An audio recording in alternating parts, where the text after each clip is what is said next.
I thought the king had more affected the Duke of Albany than Cornwall. It always seems so to us, but now, in the division of the kingdom, it appears not which of the dukes he values most. Is not this your son, my lord? His breeding, sir, has been at my charge. I have so often blushed to acknowledge him that now I embrace to it. I cannot conceive you. Sir, this young fellow's mother could, whereupon she grew round-wombed, and had, indeed, sir, a son for a cradle ere she had a husband for her bed. You smell a fault? I cannot wish the fault undone, the issue of it being so proper. But I have a son, sir, by order of law, some year elder than this, who yet is no dearer in my account. Though this knave came something saucily to the world before he was sent for, yet was his mother fair. There was good sport at his making, and the horse-son must be acknowledged. Do you know this noble gentleman, Edmund? No, my lord. My Lord of Kent. Remember him hereafter as my honorable friend. My services to your lordship. I must love you and sue to know you better. I shall surely deserve it. He hath been out 9 years, and away he shall again. The king is coming. I tell the Lord of France and Burgundy, I shall, my lord. so yeah. Now, meantime, we shall express our darker purpose. Give it a minute. Know that we have divided into 3 our kingdom, and 'tis our first intent to check our care and business from our age, conferring them to younger strength, where we unburdened grow towards death. Our son of Cornwall and our no less loving son of Albany, we have this our constant will to publish our daughter's several dollars that future strife may be prevented now. The 2 great princes, France and Burgundy, great rivals in our daughter's youngest love, long in our court, have met their amorous surgeon, and here are to be answered. Tell me, daughter, since now we will divest, both of us, of the rules, the interest of territory, and cares of business, which of you, shall we say, doth love us most, that we, our lascivious bounty, may extend where nature merit church. Goneril, our eldest born, speak first. Sir, I love you more than words can wield the matter. Dearer than eyesight, space, and liberty. As much as child e'er loved, or father found, a love that makes breath poor, and speech unable. Beyond all manner of so much, I love you. What shall Cordelia speak? Love and be silent. Upon this bound, from this line to this, we make thee, lady, to thine elderly issue, be this perpetual. Now, what say our second daughter, my dearest Regan, wife Cornwall, speak? I'm made of the self-same metal as my sister, and prize me at her worth. In my true heart, I find she names my very deed of love. Only she comes too short that I profess myself with enemy to all other joys which the most precious square of sense possesses, and find I'm alone felicitate in your dear highness, love. Then poor Cordelia. Yet not so, since I'm sure my love is more ponderous than my tongue. To thee and thy hereditary ever remain this ample third of our fair kingdom, no less in space, validity, and pressure that confer on Goneril. Now, our joy, although the last and least of our young love, the wine of France and milk of Burgundy, strive to be interested. What can you say to draw the third more opulent than your sisters? Speak. Nothing, my lord. Nothing? Nothing. Nothing will come of nothing. Speak again. Unhappy that I am, I cannot heave my heart into my mouth. I love your majesty, according to my bond, no more nor less.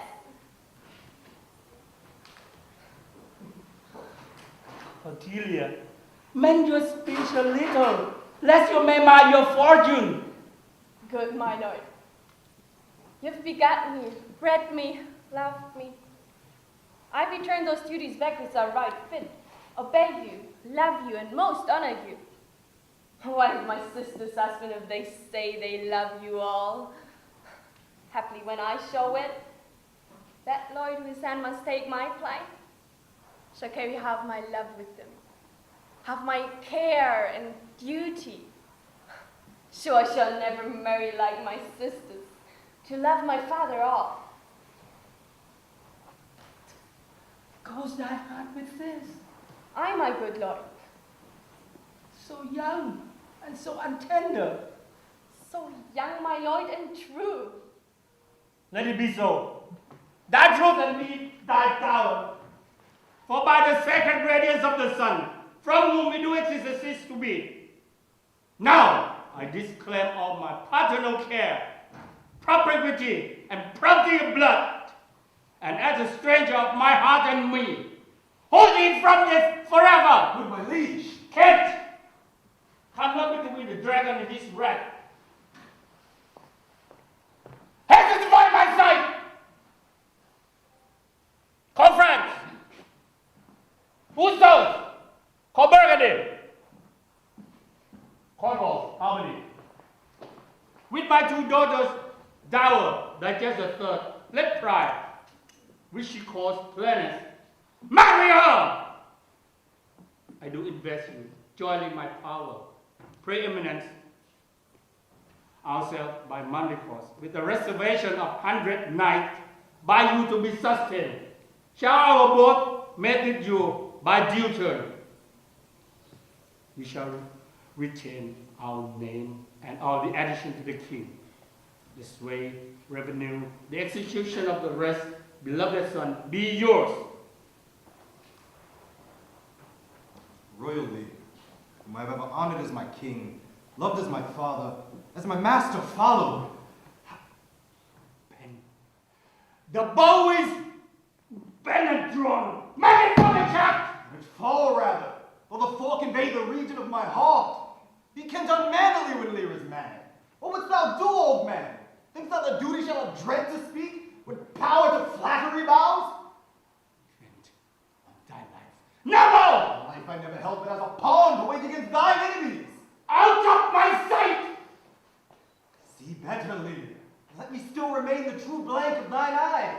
Now, by Apollo! Now, by Apollo, king, thou swearest thy gods in vain! Oh, father, misbear! Revoke thy gift. Whilst I can get clamor from my throat, I will tell thee thou dost evil! Hear me! O thy allegiance, hear me! This thou hast sought make us break our vow, which we thus never yet take thy reward. 5 days we do allot thee for provision to shield thee from the disaster of the world. And on the 6th, take thy hated back upon our kingdom. And if the 10th following day, this banished rank be found in our dominion, that moment is thy death. Away by Jupiter, and this shall not be revoked. Fare thee well, king. Sith thus thou wilt appear, Freedom lives hence, and banishment is here. The gods to their dear shelter take thee, maid, who justly thinkst and hast most rightly said. In your large speeches may your deeds approve, that good effects may spring from words of love.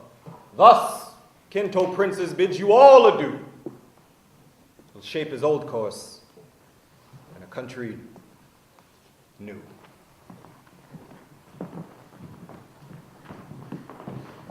Here's France and Burgundy, my noble lord. Right. Noble Burgundy, we first address towards you. What in the list?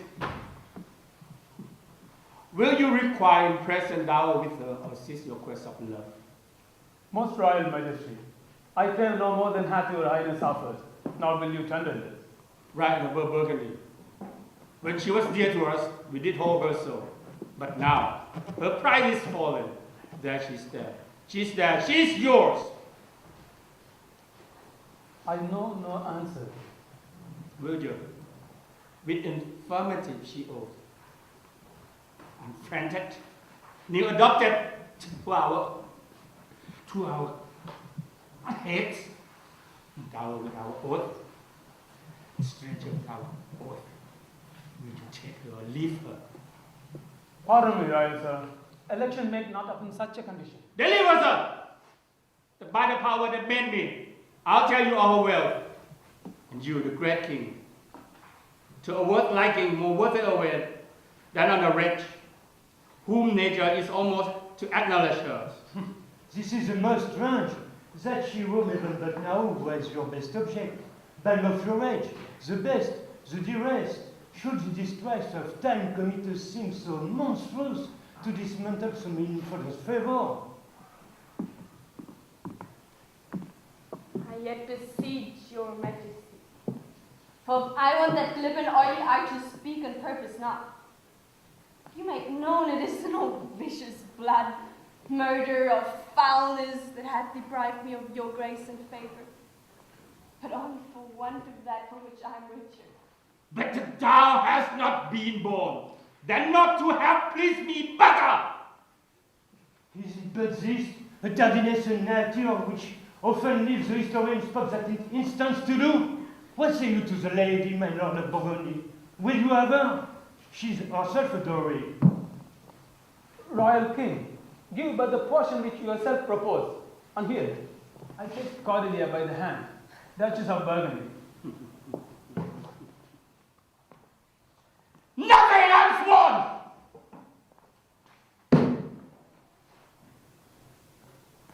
I'm sorry then. You have so lost a father.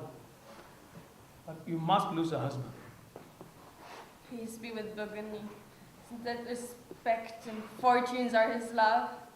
I shall not be his wife. Fairest Cordelia, that art must reach being poor, must choice forsaken, and must love despised. Tion thy virtues here says your point.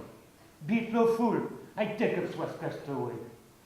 Gods, gods, tis strange that from their coldest neglect, my love kindle to a friend respect.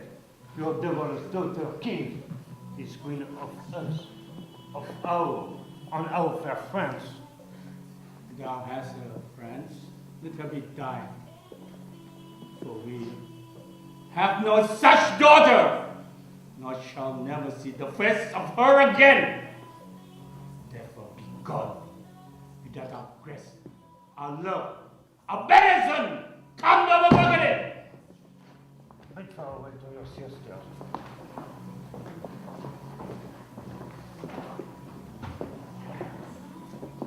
Jewels of her father. What dice Cordelia leaves you?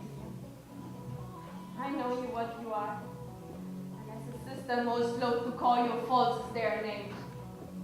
Prescribe not as our duty. Let your study be to content your lord, who hath received you at fortune's arms. You have obedience canted, and well worth the want that you have wanted. Time shall unfold what blighted cunning hides. Come, my Sister, it is not little I have to say of what most nearly appertains to us both. think our father will hence tonight. That's most certain, and with you, next month with us. You see how full of changes his age is. He always loved her sister most. It is the infirmity of his age, yet he hath ever but slenderly known himself. The best and soundest of his time hath been but rash. Then must we look from his age to receive not alone the imperfections of long and rough condition, but therewithal the unruly waywardness that infirm and choleric years bring with them. Such inconstant starts are we like to have as this of tense banishment. Pray, let us sit together. If our father carry authority with such disposition as he bears, this last surrender of his will but offend us. We shall further think of it. We must do something. Under the heat.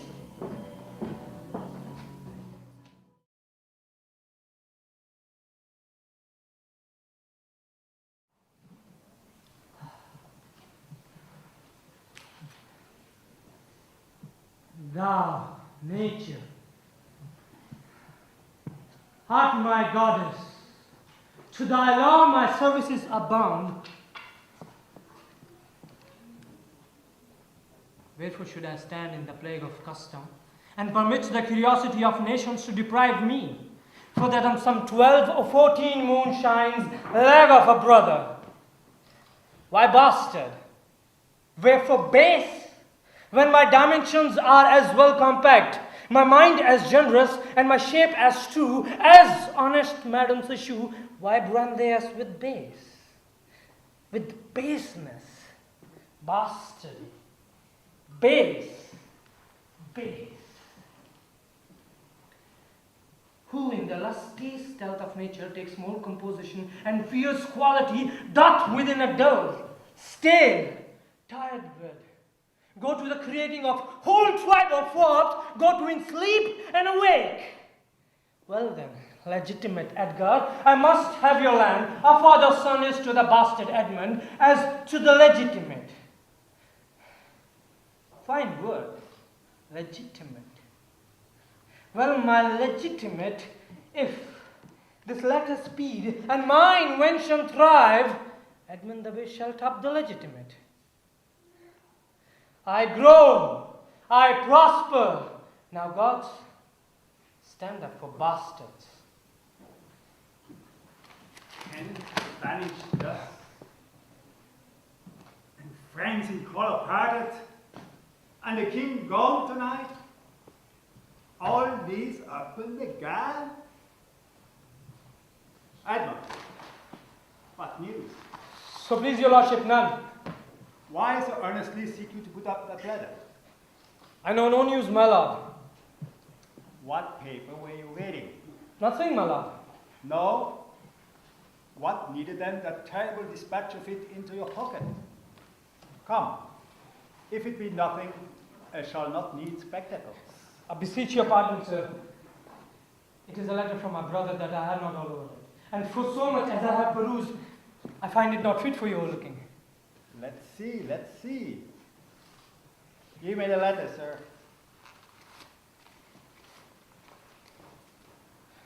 I hope for my brother's justification. He wrote this but as an essay or taste of my virtue. Let's see.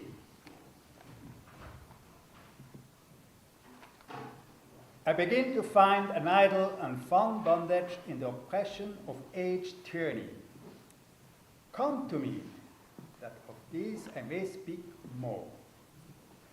If our father would sleep till I waked him, you should enjoy half his revenue and leave the beloved of your brother, Edgar. Conspiracy? Sleep till I wake him? You should enjoy half his revenue? When came it? Who brought it? It was not brought me, my lord. There's the cunning of it. I found it thrown in at the casement of my closet. You know the character to be your brother's? I would fail think it were not. It is his. It is his hand, my lord, but I hope his heart is not in the contents. Oh, villain! Villain! Bold villain! Unnatural, tested, Brutish villain, worse than brutish. Of course, yeah. Seek him, I'll apprehend him. Abominable villain. Where is he? I do not well know, my lord, but I dare pound down my life for him, that he hath quit this to feel my affection to your honor, and no other pretense of danger. Think you so? If your honor judge it meet, I'll place you where you shall hear of this confer. Cannot be such a monster. No, it is not. Sure. To his father, who so tenderly and entirely loves him. Heaven, earth, end. Seek him out. Frame the business after your own wisdom. I would unstate myself to be in a due resolution. I will seek him, sir, presently, as I shall find means, and acquaint you with all. These late eclipses in the sun and moon portend no good to us.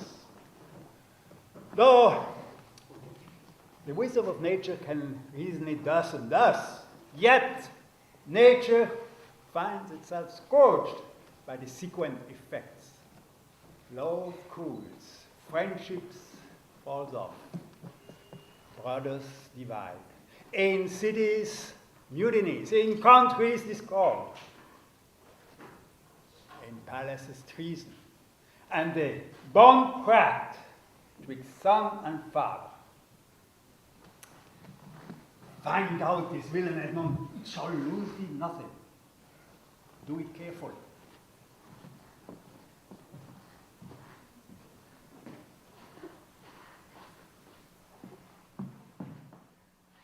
This is the excellent foppery of the world, that when we are sick in our fortunes, often the surface of our own behavior, we make guilty of our disasters, the sun, moon, and star, as if we are villains on necessity.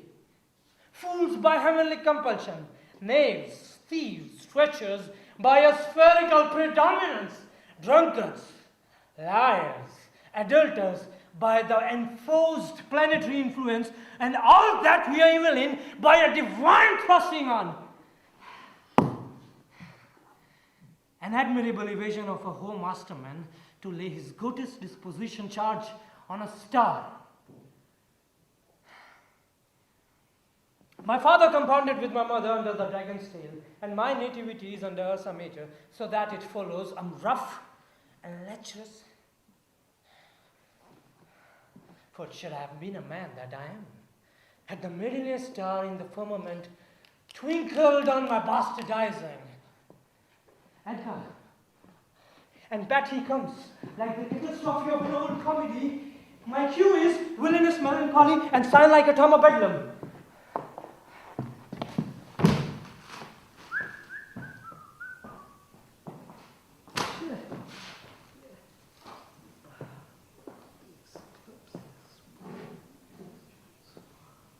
How now, Brother Edmund?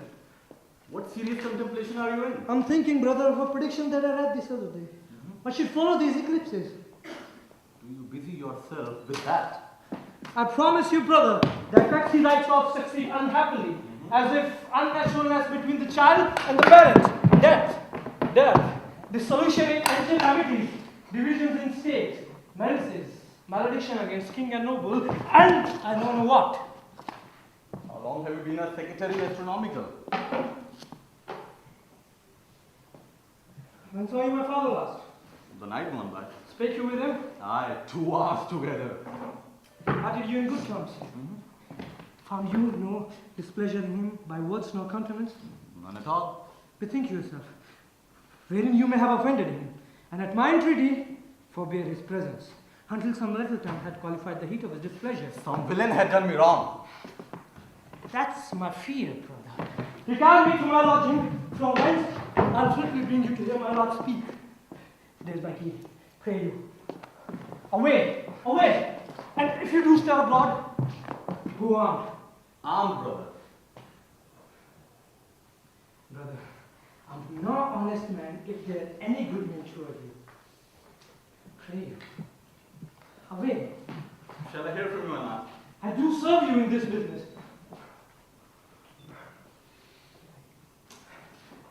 Away!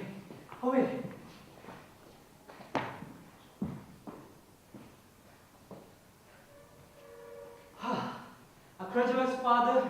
brother noble, whose nature is so far from doing harm that he suspects none. I see the business. Let me, if not by birth, have lance by wit. All with me is meet that I can fashion fit.